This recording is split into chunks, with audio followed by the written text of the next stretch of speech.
Perfecto.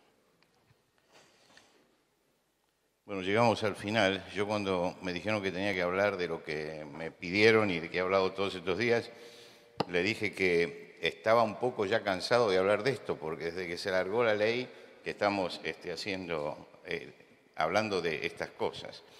Pero ahora llegamos a la parte, al nudo de la cuestión, porque hablar de la familia es hablar del nudo de todas estas cuestiones.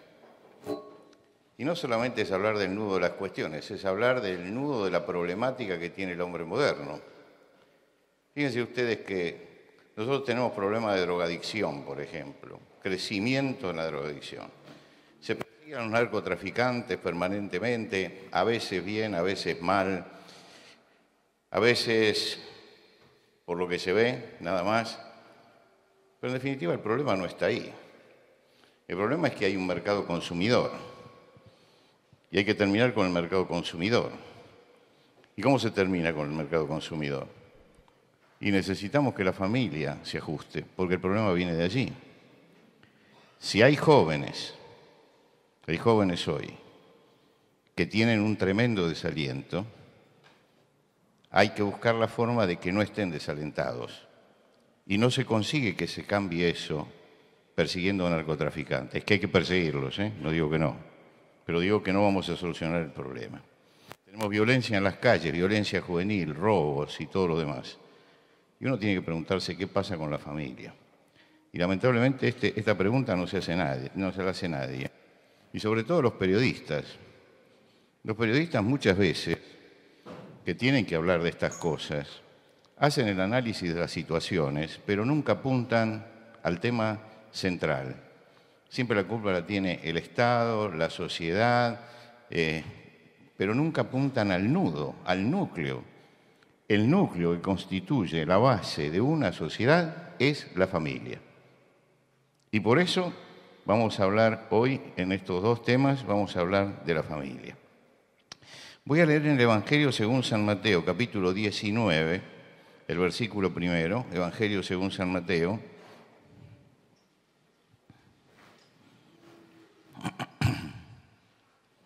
Capítulo 19.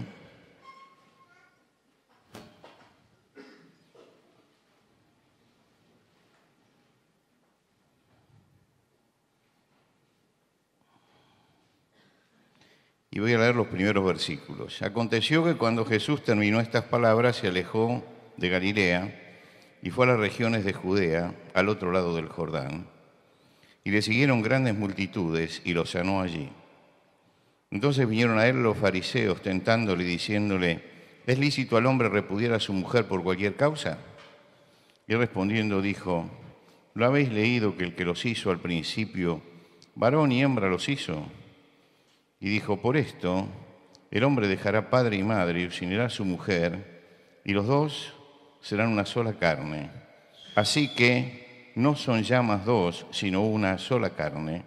Por tanto, lo que Dios juntó, no lo separe el hombre. Cuando estaba llegando a los 60 años, empecé a sentir un profundo resentimiento contra mis padres. Y usted dice, ¿tan tarde se acuerda del resentimiento? No, porque realmente empecé a sentir que mis padres me enseñaron todo mal, todo mal. Ellos me decían que un matrimonio estaba constituido por un hombre y una mujer, y que eso era el matrimonio. Y resulta que ahí la sociedad empezó a decir que eso no era el matrimonio. Así que mis padres me deben haber enseñado mal esto. Mis padres creo que me enseñaron mal porque me dijeron que el matrimonio era para toda la vida, y por eso había que tomarlo con mucha seriedad y había que pensar lo que uno hacía. Pero resulta que ahora ya no es para toda la vida, es para un tiempito nada más. Cuando yo digo, cumplí 50 años de casado, la parte joven dice, ¿y cómo hizo? Como si hubiera hecho un esfuerzo sobrehumano para llegar allí. No, no hay que hacer ningún esfuerzo sobrehumano. El matrimonio es eso, y lo llevamos hasta el fin y felices, que es lo importante. Mi padre me enseñaron que el sexo lo determinan los genitales. ahora resulta que no lo determinan más los genitales el sexo, que hay sexo y género, que los genitales pueden decir una cosa y el género puede decir otra. Por lo tanto, alguien puede tener genitales masculinos y vestirse como una mujer. Antes me dijeron que los padres eran los que tenían que educar. Ahora, la que educa es la escuela, o es la muchacha, o es el kinder, pero no los padres. Quiere decir que cuando yo miro para atrás digo, mis padres me enseñaron todo mal, o esto anda muy mal, porque se ha apartado de lo que venimos haciendo durante mucho tiempo, durante siglos, y que marca lo que dice la naturaleza. La corriente de hoy dice que el sexo lo elige cada persona, que no está determinado ya por los genitales, y que educar, bueno, educar es un asunto que la guardería recibe al chico en los primeros años, porque los padres tienen que trabajar, después el jardín de infantes, cuando el chico empieza a moverse, después la escuela, y los padres, no, los padres trabajan para pagar la escuela, para pagar el jardín, para mandarlos allí, y la familia no existe. La sociedad industrial sacó al hombre del hogar. Antes, en la sociedad artesanal, el hombre trabajaba dentro del hogar, le enseñaba el oficio a sus hijos y se jactaba de ver el trabajo terminado. Y allí estaba el hombre que fabricaba botas, el que fabricaba sombreros, y lo hacía y se lo enseñaba a sus hijos, y el hijo iba a ser el que hiciera botas, el carpintero le enseñaba a sus hijos la carpintería. Llegó la sociedad industrial, sacaron a los hombres de la casa, los llevaron a la fábrica. Se quedó la mujer sola. En el siglo XX se sacó a la mujer de la casa, porque tiene que trabajar, porque tiene que realizarse, y le enseñaron que decir que uno es ama de casa es ser una pobre mujer, que tiene que ser una profesional, que tiene que abandonar su casa, que tiene que pagarle a alguien para que le eduque a los hijos. Bueno, así andamos. Así andamos. Nuestro tiempo se caracteriza por paulatinamente ir borrando todas las diferencias. Comenzamos por borrar las diferencias lentamente entre hombres y mujer, entre hombre y mujer. Empezó, ¿se acuerda, con el unisex? Cuando apareció la palabra unisex. Ahí todos empezamos a decir, ¿qué es lo que pasa ahora? Unisex. Antes había una peluquería para hombres y una peluquería para mujeres. En la peluquería para hombres se hablaban ciertas cosas y en la peluquería para mujeres otra cosa. Llegó la peluquería unisex y se acabó el peluquero. Ahora tenemos un coiffeur. ¿No es cierto? Y el coiffeur le corta al hombre, a la mujer, a todos. Y entonces estamos allí y dice, bueno, esta es la democratización del asunto. Muy democrático todo. Pero se empiezan a acabar las diferencias. Esto no estaba mal, ¿eh? No estoy criticando esto. Digo solamente que fue un primer cambio. Pero después se empezó a promocionar el transvestismo, la homosexualidad. Después se empieza a hablar de género. Fíjese que esto ha sido progresivo. El sexo ya no viene marcado por la naturaleza. En todo caso, la naturaleza se equivoca. Es un hombre encerrado en el cuerpo de una mujer o una mujer encerrada en el cuerpo de un hombre. Se desdibujan los límites. Fíjese, ya no tenemos diferencia entre sexo y amor. Usted escucha la frase, hacer el amor, y se está hablando de sexo, no se está hablando de amor. Se desdibuja la diferencia entre lo sacro y lo profano. ¿Qué es lo sagrado para un argentino? ¿Qué es lo sagrado para nosotros? Todo ha perdido sacralidad, todo ha perdido sacralidad. Por lo menos el hombre del tango creía que la madre era santa y la sacralizaba, pero hoy se ha profanado absolutamente todo. Y se ha perdido la diferencia entre lo íntimo y lo público. Hoy se publica la intimidad. Lo que quiere decir que estamos borrando todos los límites, todos los límites. Lo decía Discépolo, hemos llegado a estar en un mismo lodo todos manoseados, todos manoseados. Da lo mismo cualquier cosa. En esta sociedad donde todo... Esto es una sociedad que hay que calificarla de una sociedad escandalosa y decadente. No estamos en el progresismo, estamos en la decadencia. No nos engañemos. Schopenhauer decía, hay veces que ser reaccionario es ser revolucionario. Y yo siento que cuando digo ciertas cosas puedo aparecer como un reaccionario, pero en el fondo soy un revolucionario, porque estoy yendo contra toda la corriente que se lleva todo esto. Ahora, todo esto que sucede casi simultáneamente, ¿es casualidad? ¿No es casualidad? ¿Alguna vez usted pensó que esto es una escalada? ¿Y pensó cuándo comenzó esta escalada? En el año 1989 cae la Unión Soviética, ¿se acuerdan? Cae el muro de Berlín, se deshace la Unión Soviética. Y ya todos los que transitamos por ahí la Facultad de Filosofía y Letras, que escuchábamos, sabíamos lo que era la plusvalía, la lucha de clases y todo eso, se nos desdibujó el asunto. Ahora, todos los que pregonaban todo eso, se les acabó también el verso. Ahora había que cambiar. Y se reunieron en el año 1992 en Sao Paulo. Yo hablé del foro de Sao Paulo en estos días. Y se tuvo como meta una frase que tiene Marx en el libro sobre comunismo, donde él habla de la instauración del comunismo. El manifiesto comunista. En el manifiesto comunista, él utiliza una frase que trata de explicar por qué en el mundo occidental no pueden entrar las ideas comunistas. Y él dice que es muy sólida la moral y que no va a entrar cierta idea de izquierda extrema hasta que no se derritan los sólidos. Usted entiende lo que quiere decir él, ¿no? Es decir, es tan dura que no entran ciertas ideas. Hay que destruir las bases de esta sociedad. Y ese foro se propuso destruir esas bases de esta sociedad. ¿Y las bases de esta sociedad cuál es? El concepto de familia, el concepto de sexualidad. Hay que atacar allí, porque hay que derretir los sólidos. Y estos sólidos se están derritiendo. Pero esto está escrito ya en el siglo XIX, que había llegado la hora de derretir los sólidos.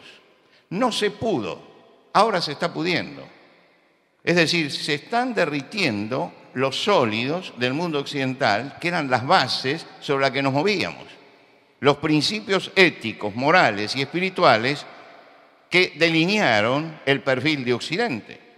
En este momento se están derritiendo. Ahora, ellos hicieron allí una agenda para derretir los sólidos. Y al principio del siglo XXI,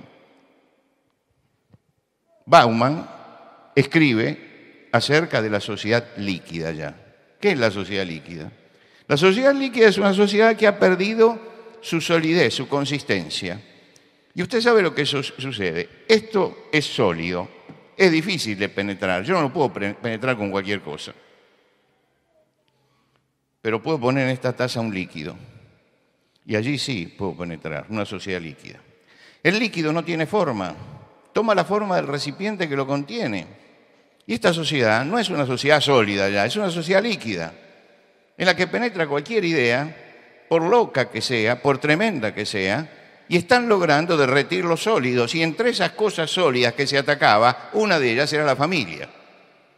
La abolición de la familia era una de las metas, y la abolición de la familia sigue siendo una meta.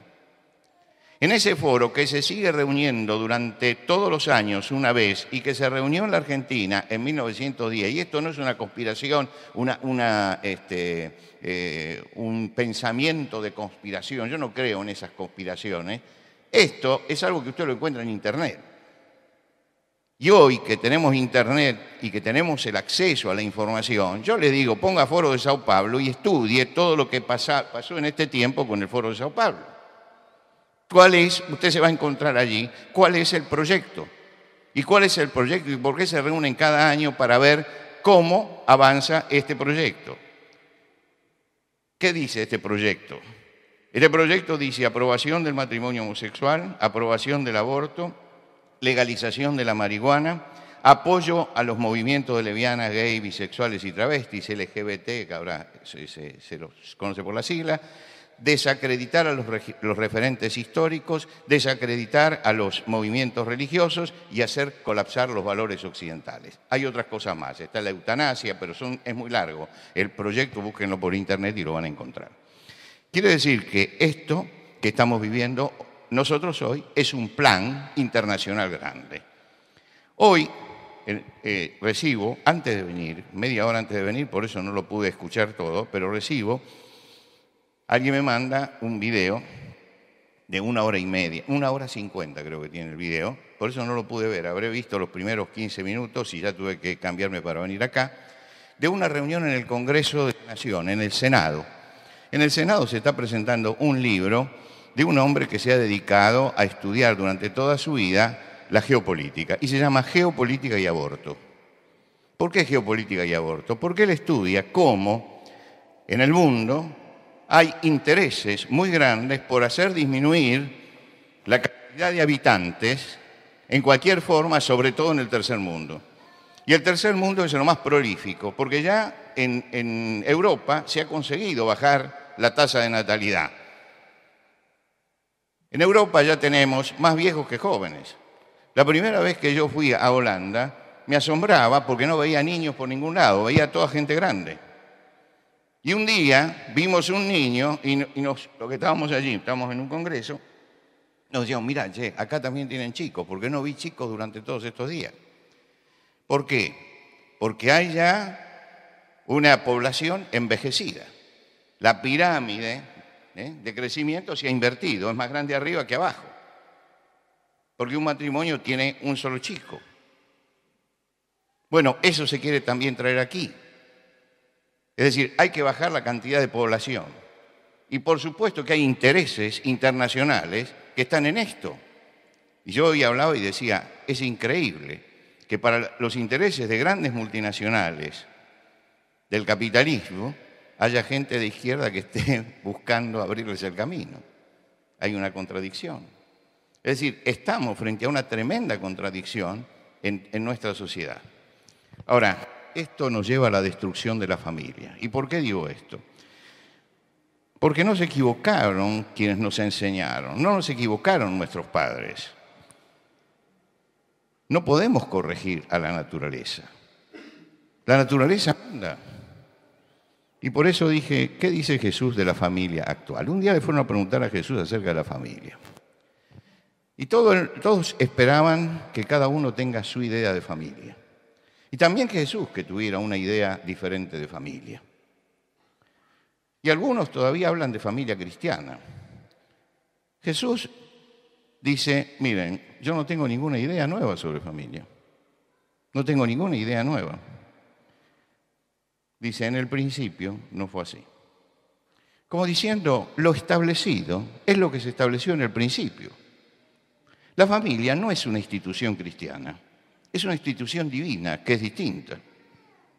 El cristianismo trajo otras cosas, pero la familia es anterior al cristianismo, es anterior a las leyes y es anterior a las instituciones y es anterior a toda organización humana.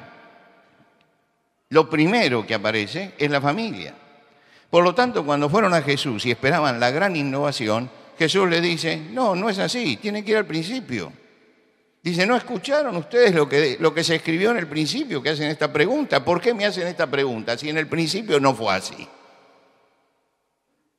San Pablo, cuando habla de la familia, nos vuelve también al principio y nos vuelve a señalar lo mismo que señaló Jesús. Dejará el hombre a su padre y a su madre y se unirá a su mujer, etcétera, etcétera, etcétera. Es decir, que hay un principio de familia que se estableció no con el cristianismo, porque dicen que es una institución cristiana. No es una institución cristiana, es una institución divina, por lo tanto es una institución eterna. Y quien lea el Evangelio atentamente se va a encontrar con que Jesús dice, señores, el matrimonio es la base de la sociedad, como se hizo en el principio. No empecemos a innovar esto. Ahora, en tiempo de Jesús, el tema de la familia era muy conflictivo, muy conflictivo. Y era conflictivo porque habían empezado escuelas rabínicas diferentes a tener opiniones diferentes también con respecto a la familia. Un día, los fariseos, que siempre eran una secta conservadora, extrema, que trataban de alguna forma de hacerle trampas a Jesús a ver si podían acusarlo de algo, un día le llevaron, estando él en el templo, le llevaron una mujer. Y le dijeron, bueno, esta mujer fue encontrada en el mismo acto adulterando. Según nuestra ley hay que apedrearla. ¿Tú qué dices? En esa sociedad, el adulterio se pagaba con la muerte. Y aquellos habían encontrado a una mujer en el mismo acto adulterando y se la traían a Jesús. ¿Por qué se mataba a las adúlteras? Porque el matrimonio era un pacto no solamente ante Dios, sino también ante la sociedad. Entonces, Dios emitiría su juicio, pero la sociedad tenía también que emitir el suyo. Y la sociedad entonces quería castigarla con la lapidación. Como todos sabemos, Jesús se negó a emitir el juicio de lapidación. Jesús dijo, emítanlo ustedes, no hay ningún problema en que lo emitan. Pero aquel que no haya cometido nunca un pecado, que tire la primera piedra y después tiren todas las demás. Como diciendo, miren, es muy fácil condenar al otro, pero hay que pensar también si toda persona no es redimible. Y Jesús entendió que había un pecado, y se lo dice a la mujer, vete y no peques más. No le negó el hecho de que hubiera un pecado, le dijo, hay, pero dijo Jesús, ni yo te condeno. Es decir, tiene la posibilidad de redimirse. Haya hecho lo que haya hecho la persona, tiene la posibilidad de redimirse. Tiene la posibilidad de redimirse. Estaba dando una charla en la Feria del Libro y alguien me vino a preguntar estaba hablando sobre justicia y caridad. ¿Cuál es la relación entre justicia y caridad? Y cuando termina la charla, alguien viene y me hace una pregunta acerca de los torturadores, si nosotros tendríamos que tener caridad. No de los asesinos, por los desaparecidos. Entonces le digo, mire, hay algo peor que matar a una persona. Para mí, hay algo peor. ¿Y sabe qué es eso peor? Torturarla. Yo creo que la muerte es más piadosa que la tortura. ¿Qué es torturarla? Quiere decir que en mi escala de valores, un torturador es todavía peor que un asesino. La chica era una periodista joven, me miraba, y yo le digo, y usted me hace una pregunta, ¿qué haría yo con un asesino? Le voy a explicar lo que yo haría con un torturador. Si por mí fuera el torturador, lo torturaría 10 veces más de lo que él torturó. Pero como cristiano sé que hubo un gran torturador que se llamaba Saulo de Tarso, que cuando tomaba a los cristianos los torturaba. Y sin embargo Dios lo transformó en el apóstol Pablo. Por lo tanto, no voy a emitir nunca un juicio condenatorio sobre ninguna persona porque todos son redimibles. Todos son redimibles. Es duro esto, ¿no? Decirlo. Es duro. Pero dígame usted, ¿no es la verdad? ¿Usted que es cristiano? Jesús nos dejó un ejemplo ahí, que toda persona, mientras que vive, puede ser redimida por el Señor. No importa lo que haya hecho, no importa dónde esté, no se olvide este principio, porque a veces frente a todo esto nos olvidamos de la misericordia con aquel que se ha caído. Y hay algo que hay que rescatar, y es que el cristiano tiene que ser una persona misericordiosa. Ser misericordioso no significa claudicar de ningún valor, pero no se puede apedrear a cualquiera porque no piense como yo o porque vive una vida disipada. Tengo en todo caso que con toda caridad tratar de que encuentre su camino de redención y pueda salir de eso. Quiere decir que Jesús les dijo a ellos, esta persona es redimible. Pero ya quedaba allí flotando el problema de la familia. Un día llegan los fariseos a Jesús, y es lo que nosotros leímos, y presentan otro ángulo. Ya no es el ángulo de matar a la adúltera, ahora es la ley de divorcio.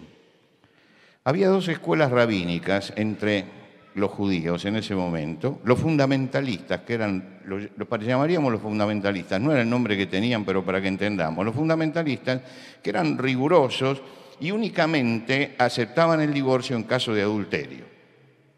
Porque en la ley de Moisés hay divorcio, únicamente en caso de adulterio. Otros eran más liberales, y esos más liberales aceptaban por cualquier causa, por cualquier causa.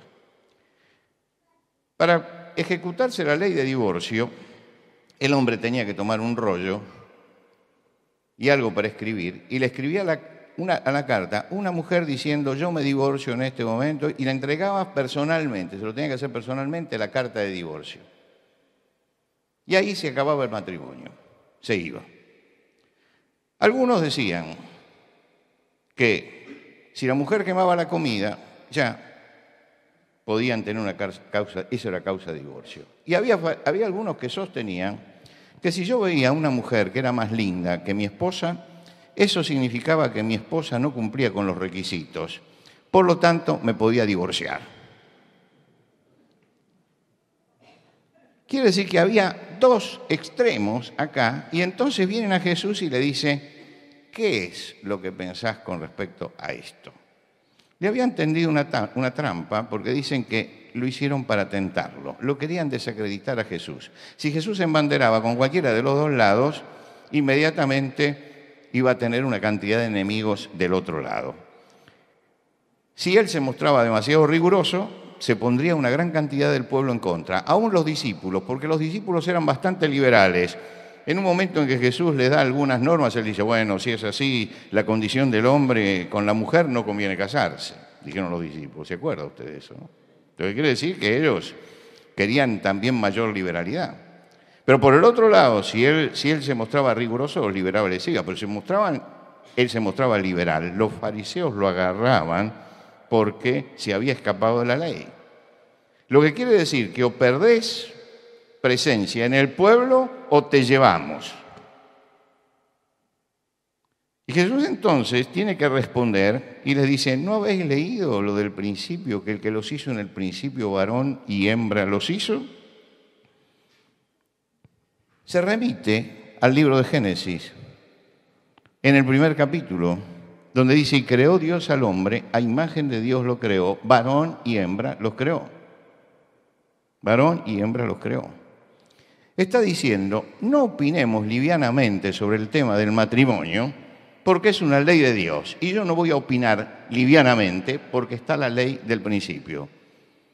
Estamos ante una institución divina, creada en el principio, y tenemos que respetarla. Los remite al principio.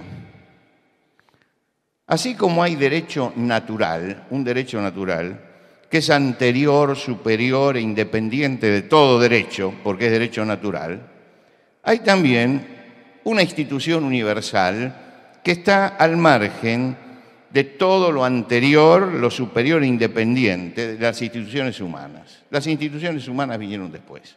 Y esta institución primaria es la familia como Dios la hizo en el principio. Jesús une el primer capítulo de Génesis con el segundo y dice, por tanto, dejará el hombre a su padre y a su madre y se unirá a su mujer y será su mujer y serán una sola carne. Eso, ¿a quién se lo dijo? ¿A quién se lo dijo? Se lo dijo a Adán. ¿Sí? ¿Qué padre y madre tenía Adán?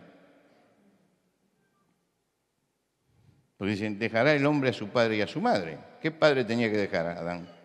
¿Qué madre tenía que dejar a Adán? Lo que pasa que allí hay una ley universal. No es una ley particular para Adán, es una ley para todos los hombres. Por eso Dios dijo, dejará el hombre a su padre y a su madre y se unirá a su mujer. Adán fue un hombre que no tuvo suegra. Hay algunos que lo envidian a Adán de los que están acá. Me doy cuenta. Es increíble, pero mire, viajando se sabe que el humor es un asunto local. Cada país tiene su propio sentido del humor. Entonces hay que cuidarse mucho de hacer algo de humor. Pero en cualquier país usted menciona suegra y la gente se empieza a reír. Menos mal que no está mi esposa, porque mi esposa es suegra también. Estoy casado con una suegra. Jesús une las dos cosas. Ahora, cuando usted une las dos cosas, saca algunas conclusiones. En primer lugar, que Dios creó el matrimonio heterosexual. Heterosexual. No puso ni dos hombres ni dos mujeres. Creó un hombre y una mujer. En segundo lugar, el matrimonio monogámico. Un hombre, una mujer. Monogámico. En tercer lugar, el matrimonio permanente. Y estas son las tres leyes fundamentales del matrimonio que se van a repetir a través de toda la Biblia. Matrimonio heterosexual, monogámico, que permanezca en el tiempo. Heterosexual, monogámico y que permanezca en el tiempo. ¿Por qué? Porque tiene una misión, que es formar a los hijos. Entonces tiene que formar algo que sea estable. Es lo que decía Tomás de Aquino. Tomás de Aquino, cuando habla de la familia, siglo XIII de nuestra era, y todavía no lo hemos entendido, es el que dice que la familia es el útero en el que se forma la personalidad del hombre. ¿Qué hay? Lo hemos mencionado en estos días. Una gestación intrauterina y una gestación extrauterina que la hace la familia. ¿Por qué? Yo cuando tengo que hablar en algún casamiento y tengo a los novios allí, y yo caso únicamente a la gente que conozco bien, si no, no. Entonces yo los conozco bien. Y le digo, bueno, muchachos, han llegado acá, ustedes están felices y todo lo demás, y dicen, hemos llegado. Digo, no, ahora empieza el asunto. Esto no es el final, este es el comienzo. Porque mañana el vestido ese no sirve más, el traje ese está colgado y empezó la vida. Y la vida no es lo que ustedes piensan. Los muchachos me miran como diciendo, me está arruinando la noche. No importa, arruinemos la noche. Le digo, ustedes tienen un largo camino por delante. Y ustedes quieren tener hijos, ¿no es cierto? Sí, cada hijo resulta 20 años de trabajo. 20 años. Porque hay que criarlo, porque hay que formarlo, porque hay que educarlo y hay que acompañarlo hasta que se vaya de casa. Y cuando se casa, no hay que molestarlo. ¿Entendió, suegra? ¿Por qué? Porque el matrimonio es autárquico. Autárquico. Dios dijo, dejará al hombre a su padre y a su madre. Queda allá. Salmo 45.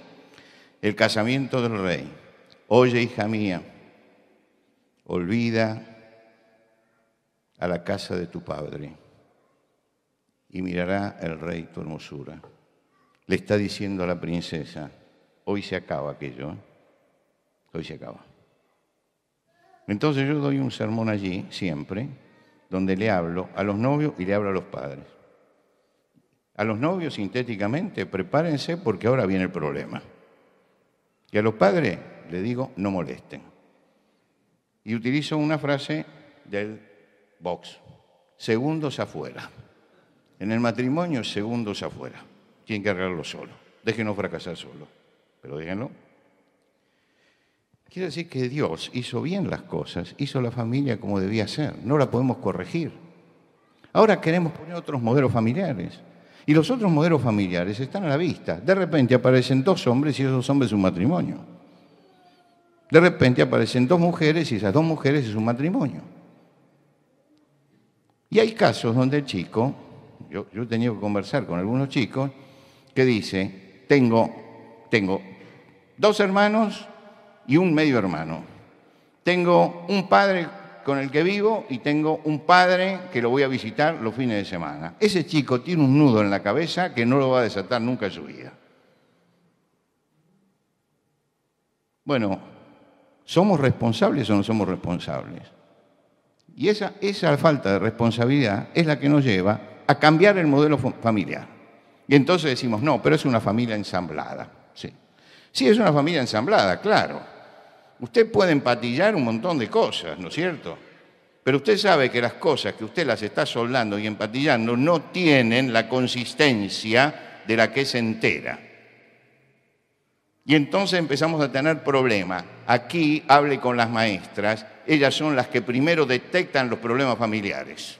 Son las que primero lo detectan, porque empiezan a ver en la inconducta del chico que algo está pasando dentro del hogar, que algo está pasando en la familia, que algo está viviendo ese chico que allí no aprende, no tiene asistencia, se porta mal y todo eso, porque no tiene un hogar que lo contenga, no tiene un hogar que realmente lo comprenda, no está recibiendo el amor de los padres que ese chico necesita. Entonces, las maestras detectan esto. Y cuando llama a los padres y se lo dice, no, en nuestro hogar no pasa nada, y la maestra sabe que allí está pasando algo, porque ese chico tiene una conducta que está acusando un hogar que no lo está conteniendo como debe, un padre que está ausente permanentemente a pesar de que pone el dinero. Porque nos estamos alejando justamente de la familia, del sentido que Dios le dio a la familia, es que estamos como estamos. ¿Para qué existe la familia? ¿Para qué Dios hizo la familia? Es fundamental entender el propósito de la familia, el propósito por el cual nos casamos, por el cual accedemos al matrimonio, y por eso Jesús nos está mandando al principio. Y yo le digo, padres, en la formación de sus hijos, ustedes que se preocupan por vestirlos bien, por alimentarlos bien, por ponerles todas las vacunas, por mandarlos a una buena escuela, por favor, siéntense con ellos y explíquele qué es la familia y por qué la familia tiene que perdurar. Porque eso no se lo enseñan en ningún lado, se lo tiene que enseñar usted. Y hay una responsabilidad de padres en esto.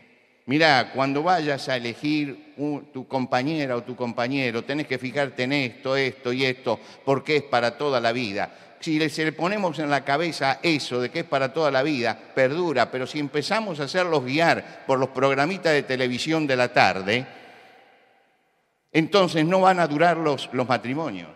Empecemos por enseñar nosotros dentro del hogar lo que tenemos que enseñar para que nuestros hijos sean hijos que tengan familias sólidas.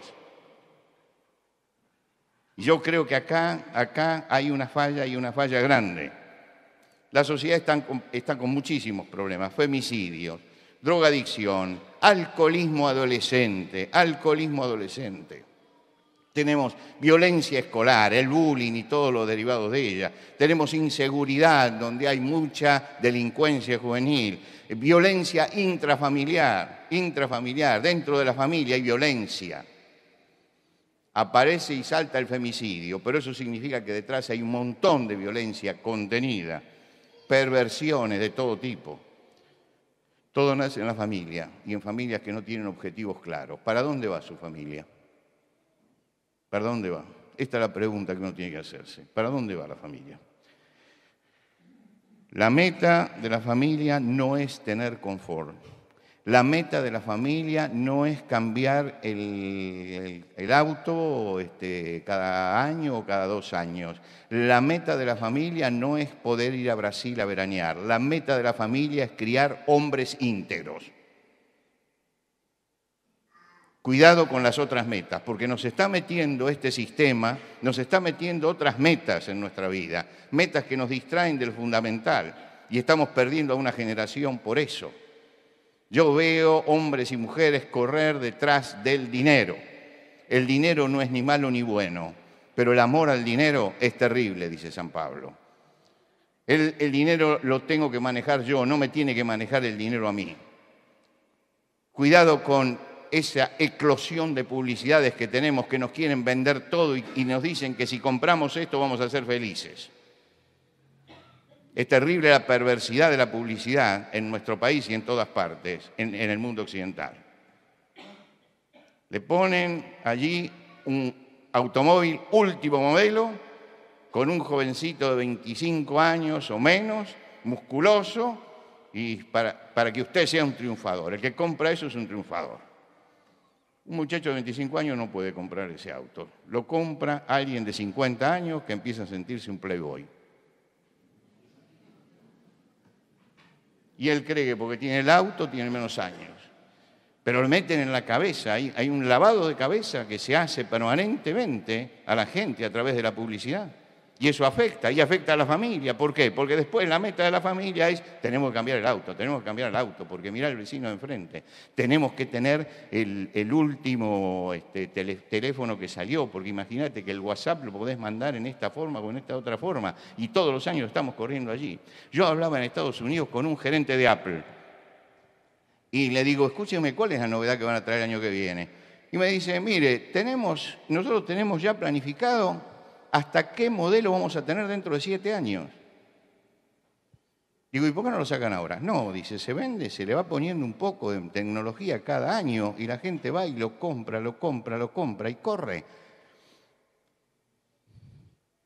En la esquina del Central Park está el puesto principal de Apple, el negocio principal de Apple. Es un cubo transparente que usted tiene que bajar por una escalera y ahí vende Apple.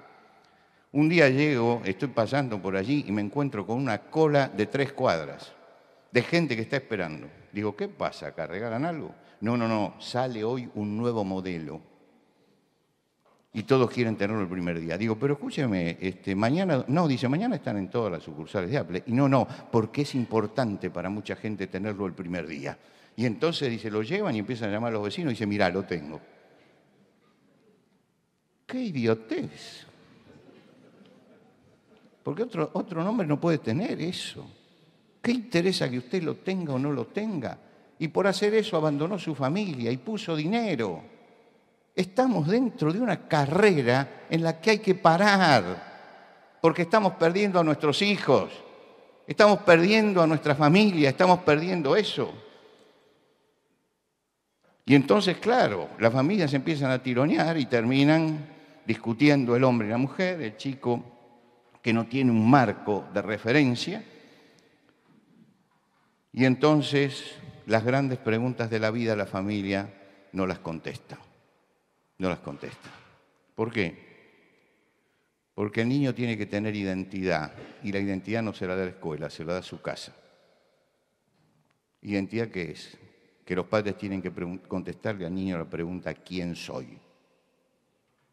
¿Quién soy? La familia le tiene que contestar al niño ¿de dónde vengo? Arraigo. ¿Hacia dónde voy? ¿Para qué estoy aquí? Esas son las preguntas fundamentales. Cuando no contestamos esas preguntas y el chico no tiene claro eso, entra la droga. Piense lo que le estoy diciendo, entra la droga. Porque el chico entra a angustiarse. Y le dan un paraíso artificial en una pastillita. Y cuando le dieron el paraíso artificial, se lo dieron gratis, la primera vez, hasta que lo hacen dependiente. Las grandes preguntas las tiene que contestar la familia. ¿Quién soy? ¿De dónde vengo? ¿Hacia dónde voy? ¿Para qué estoy acá? La identidad, el arraigo, la esperanza, el sentido. Todo eso se lo tiene que dar la familia. Para eso estamos. No para aumentar el confort. No para aumentar el confort. A veces los padres se desesperan por cosas que son secundarias. Nuestro hijo, Ezequiel, que algunos de ustedes lo conocen por la radio, por el programa Tierra Firme, Ezequiel, cuando iba a la escuela se desesperaba Celia es docente, se desesperaba Celia, mi esposa, con él. Porque no podía escribir la palabra hoy sin cometer por lo menos 2 errores de ortografía. Era terrible, una bestia, decía yo. La madre se desesperaba. Un día escribe la palabra invitado. Y, M, B larga, invitado. Le llamo y digo, Ezequiel, ¿qué escribiste ahí? Invitado. ¿Y está bien escrita? Me mira y me dice, escúchame, antes de B larga no va M.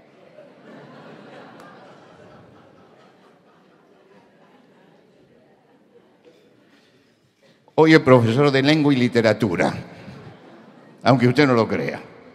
Hoy es profesor de lengua y literatura. Y acaba de ganar el premio Norma a la novela juvenil. está la madre desesperada. Y yo le decía, no te desesperes. Nadie hay que no aprenda finalmente. Todos aprendemos las operaciones, aprendemos a escribir. Es una cuestión de tiempo, nada más. No te hagas problema por eso. Preocupate porque sea honrado. Preocupate porque tenga valores. Los demás, aunque lo aprenda tarde, no hay problema. Pero es la etapa de formarlo espiritualmente. Espiritualmente. Finalmente, como le digo, es profesor de lengua y literatura, escribe, y en este momento me reemplaza en el programa Tierra Firme, haciendo el programa Tierra Firme. La mitad prácticamente de los programas los hace él. Y en la iglesia me está reemplazando hoy, ocupando el lugar pastoral que tengo yo. Pero eso lo conseguimos no enseñándole a escribir bien, sino enseñándole valores. Valores. Lo otro se aprende, no se preocupe. El nene no sabe multiplicar, no sabe dividir, no se preocupe, va a aprender con paciencia. Lo otro tiene que aprenderlo ya, porque es la familia la que tiene que dar eso. Termino ya, ¿eh? No se asuste, termino. Konrad Lorenz, el Premio Nobel de Fisiología y Medicina en el año 1973, describió un proceso fisiológico que se da desde el nacimiento y estudió como etólogo que es el comportamiento filial entre la madre y la cría y elaboró una teoría sobre el apego humano. Él estudiaba los gansos, cómo abren el cascarón para nacer. Tenía 20 huevos empollados, 10 los sacó para analizar y se quedó observando uno. Hay un momento en que el gansito estaba naciendo y empieza a romper el cascarón. Rompe el cascarón y se saca todo de las plumas, se mueve y clava el ojo en él, lo mira. Sigue y sale caminando. Lo pone debajo de la gansa para que tenga el calor de su madre. El gansito empieza a decir pi, pi, pi, pi, pi, pi, y lo empieza a seguir a él. Entonces vuelve, lo vuelve a poner, vuelve a salir y vuelve pi, pi, pi, y lo vuelve a seguir a él. Vuelve a ponerlo tercera vez y vuelve a salir. Tuvo que llevárselo con él. Le pone un cajoncito con calor al lado de su cama, porque tenía que irse a dormir, y se va a dormir. Cada hora, el gansito desde ahí decía pi, pi, pi, pi, pi. Entonces él le contestaba como la gansa, decía gan, gan, gan, listo, se dormía 1 hora. A la hora, pi, pi, pi, y él hacía gan, gan, gan, ahí. Así durante toda la noche. Dice, ¿qué pasó? La primer mirada me identificó como madre y ahora dependía de mí. El bi, bi, bi quiere decir, ¿dónde estás? Y cuando yo decía gan, gan, le contestaba, acá estoy. Él me necesitaba. Se sentía solo y necesitaba a su madre. Los chicos necesitan sentir que estamos al lado de ellos. Los adolescentes necesitan sentir que estamos al lado. Mucho de su rebeldía es el clamor que está diciendo como el gansito. Lo que te tengo es a vos y a vos te necesito. El tesoro más grande de la vida son nuestros hijos, no es nuestro dinero. Es el premio que Dios nos ha dado. Herencia del Señor son los hijos. No los descuidemos. Allí está el secreto del futuro de la sociedad. pero está también el secreto del futuro de nuestra vida, de tu vida y de mi vida. Lo que hagas con tus hijos va a repercutir también en tu vejez. Yo estoy ya en la zona grave de la vida. Pasé los 70. Y yo veo el cuidado que mis hijos tienen conmigo. No salgas, abrígate, lo hago yo, no subas. No me resulta molesto. No me resulta molesto. Creo que es que ellos entendieron cómo es la cosa y que ellos se están preparando, tan bien como yo, para la despedida y quieren despedirse bien.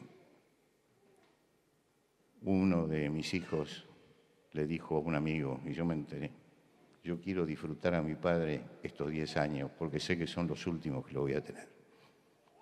Que tu hijo pueda decir exactamente lo mismo, porque uno se llena de felicidad sintiendo que los hijos están cerca. Por eso lo que hagas ahora lo vas a recoger al final. Que Dios te bendiga.